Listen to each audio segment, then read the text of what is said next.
And we get started today by taking a closer look at some of the policies and processes that need to be examined to ensure student opportunities not only during but after their K-12 education. And here in studio with us now is NCTM President Kevin Dykema. Thanks for your time today. Thank you very much. It's a pleasure to be here. Well, you have a very exciting address happening today, your presidential address, and you will be touching on some of those topics that I just mentioned. What can people expect? Yeah, so we're going to identify three big areas that need to be considered in math education.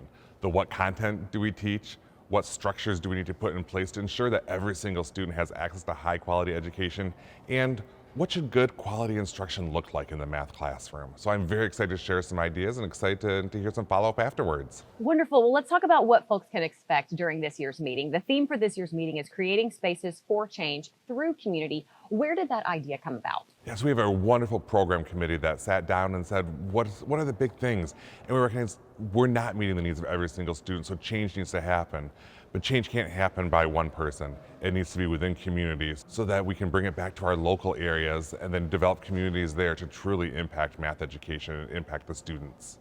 All right, and how will attendees see this theme incorporated all throughout their sessions and meetings this week? Yeah, so when we look at the strands, a lot of the strands talk about change and talk about building community. We're also launching some affinity groups so you can find other like-minded people, whether it's, you're looking for a rural, whether you're looking for a large urban, a wide range of different affinity groups. So stay tuned and you'll hear a lot more about affinity groups coming up. You talk a lot about local communities. What do you hope attendees will take home with them back to their local communities from this week? Yeah, so I think one of the positive things, one of the most energizing things is just the energy in the conference. And you get fired up and you recognize, all right, here are some things that I can do back in my local area. And then you find some other people in your local area and say, hey, I got this great idea. Let's start to implement this idea in our local setting. Wonderful. We appreciate all of your work as president of NCTM and best of luck this week. Thank you very much.